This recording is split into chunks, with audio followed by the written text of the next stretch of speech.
Je pourris à vue d'œil. Après avoir fait l'amour avec son homme, elle m'a lancé le mousson. Je m'appelle Mélissa, j'ai 24 ans. J'étais très jolie, souriante et beaucoup rêveuse. Et parfois, trop attirée par la facilité. Il s'appelait Arnaud, il avait 45 ans. Je savais qu'il était marié, du moins tout le monde le savait. Mais il me mettait tellement en confiance, il me disait qu'il m'aimait plus que sa femme que parce qu'elle ne faisait que le surveiller. Il disait aussi qu'elle était stérile et que lui méritait d'un peu de douceur. Moi, bêtement, j'ai cru à tout ce qu'il disait. Au début, on se voyait dans les hôtels. Puis, un jour, il m'a dit, viens dormir chez moi. Ma femme est partie au village à l'enterrement de son père.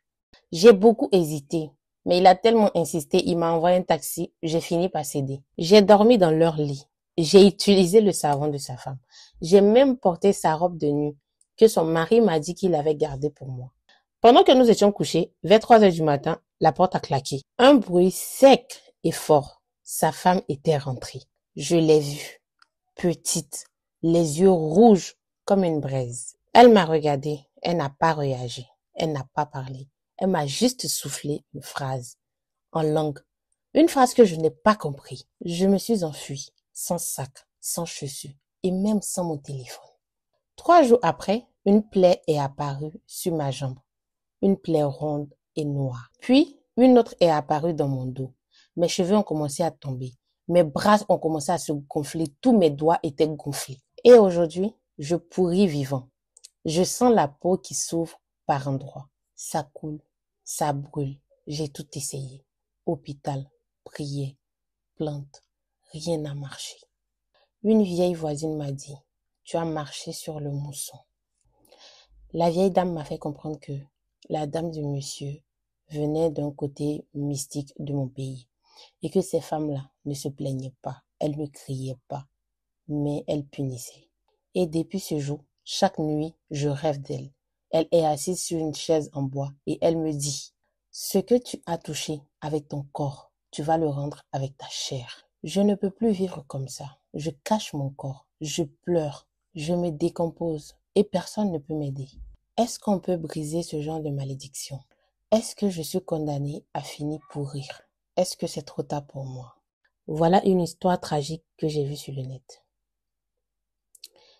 Pas plus tard qu'hier, je disais quoi à la dame qui m'a envoyé son message comme quoi elle sort avec un homme marié, qu'elle aime à mourir. On ne s'attaque pas à tout le monde. Il y a des personnes, on ne doit même pas toucher à leurs affaires. Je ne sais pas si tu vas pourrir.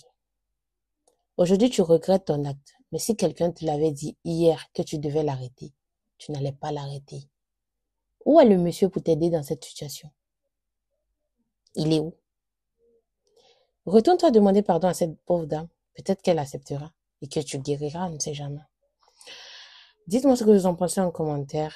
Et surtout les femmes, arrêtez de sortir avec le mari d'autres femmes en fait. Arrêtez de chercher le mari des autres, s'il vous plaît. Il y a des femmes, elles aiment que les hommes mariés. Ce n'est pas une blague, hein. Il y a des femmes, elles aiment que les hommes mariés. Mais tu ne peux pas venir prendre la réussite d'une autre femme, en fait. Parce que l'homme que toi, tu dragues demain, tu le vois, il est beau, élégant, il est grand. Il y a une femme qui a souffert avec lui. Mieux vaut trouver ta part, souffrir avec lui et grandir avec lui.